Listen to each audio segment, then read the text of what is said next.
Thank you, Kate. Thank you, everyone, for being here today. A friend of a friend recently retired. Now, Bill's garage is kind of his man cave space, so he spent a lot of time out there.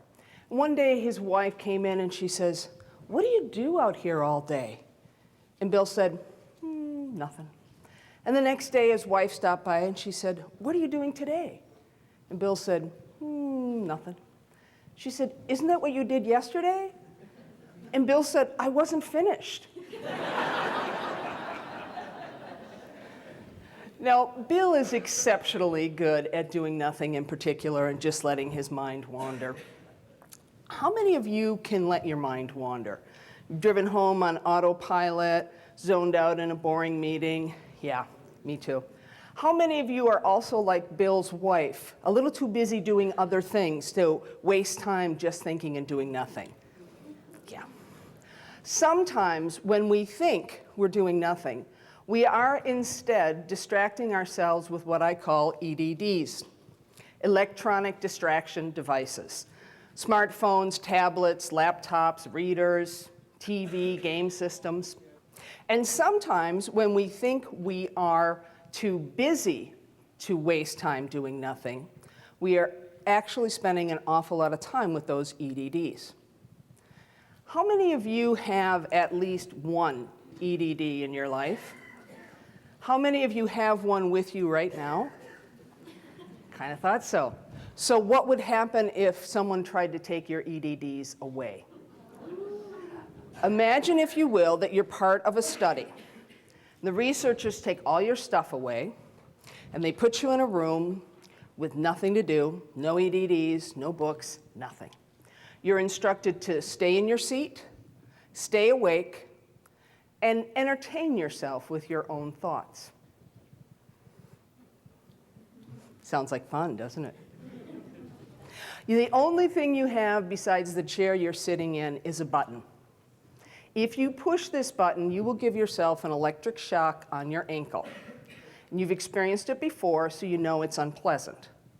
So, as those 15 long minutes of doing nothing without having the relief of your cell phone or tablet, how many of you think you might maybe shock yourself once, maybe?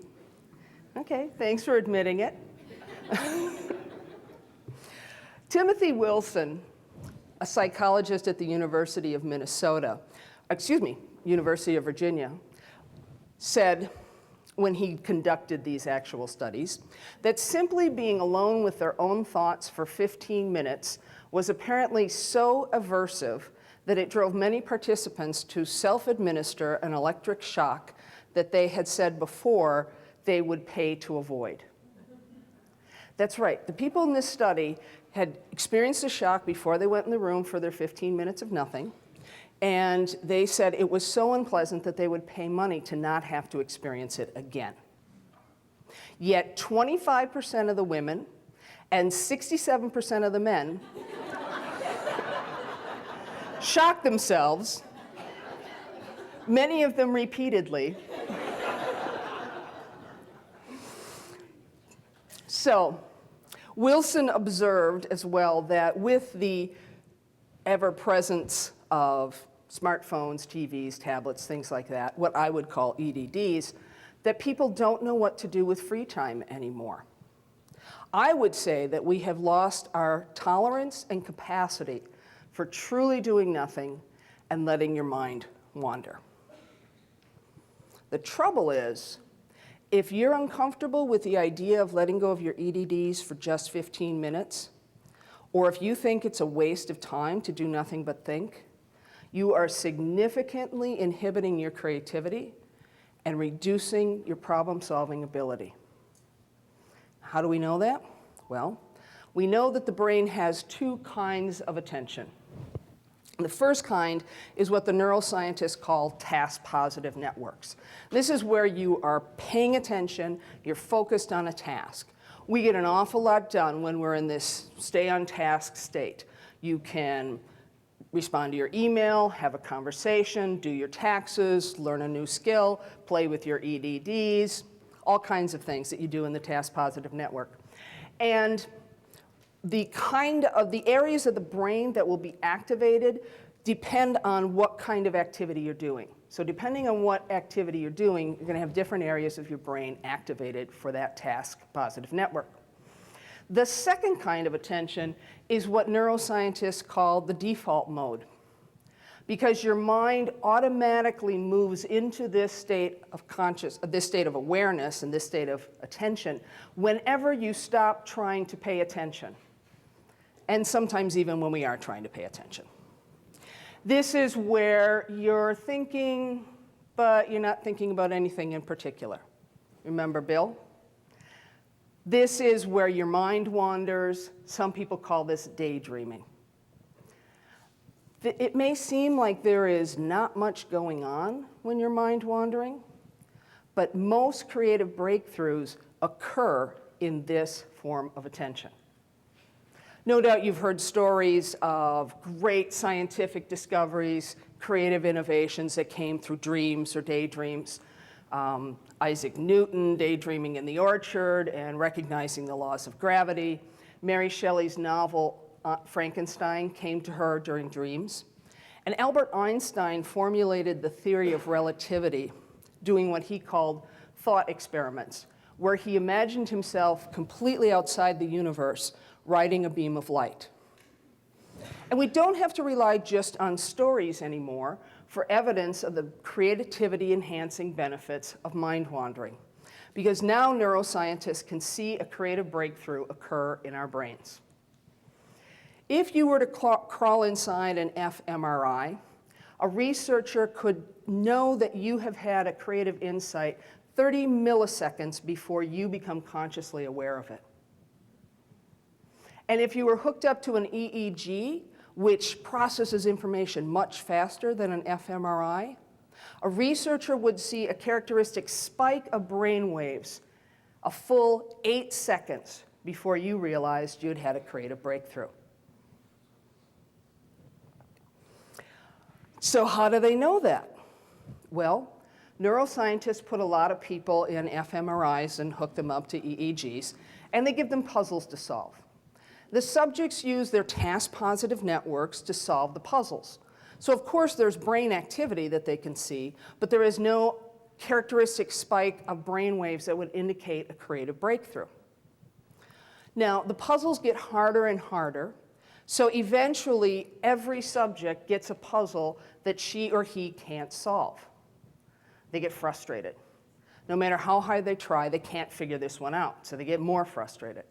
This is the point where you and I might go look for an answer in the refrigerator or reach for an EDD, but these people are trapped in an fMRI or with their heads all wired up with a puzzle that they can't solve. They get more frustrated, and eventually they give up.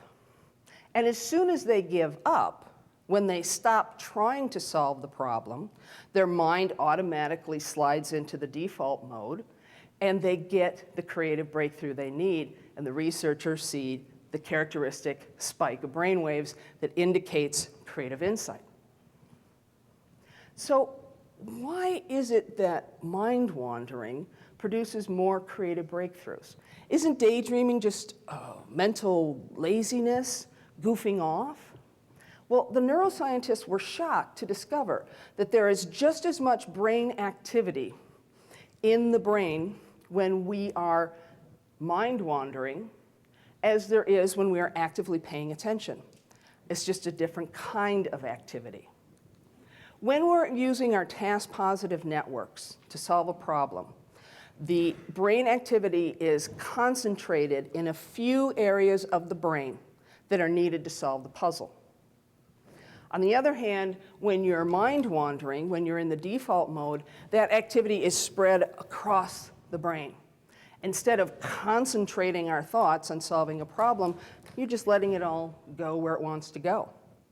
Areas in the front, the back, and the sides of the brain that do not connect in any task-positive network do connect in the default mode.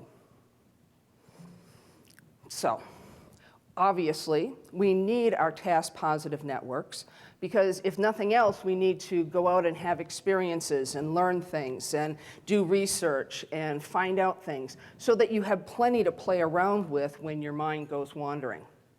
Albert Einstein recognized the beauty and truth of E equals mc squared because he had intensely studied mathematics and physics. There are times when we need to use our task-positive networks to pay attention, solve problems. There are times when we need to use our default mode to let our minds wander and make new connections. But most importantly, we need to be able to shift between the two kinds of attention as needed. And until very recently, the brain did that pretty much seamlessly whenever we needed to shift. But now, we have this new default behavior of reaching for an EDD, which inhibits our creativity. Now, relax. I'm not advocating that we get rid of our EDDs. I love my Kindle, my iPhone, my laptop as much as anybody else. I'm not getting rid of them anytime soon. What I am saying is that we need to pay attention to what we are doing. And we need to respect our need to mind wander. We need to be aware of the cost of screen time. We need to make it a conscious choice to reach for an EDD, not a mindless default behavior. So the next time you're waiting for coffee or standing in line somewhere, don't automatically reach for your phone. Let your mind wander. And the next time your child or a worker, coworker, or a friend gets that dreamy look in their eyes and starts to tune you out, don't demand they pay attention to you. Respect their need to daydream. Who knows what fabulous creative discovery is about to be made? Only those who dare to daydream will find out. Thank you.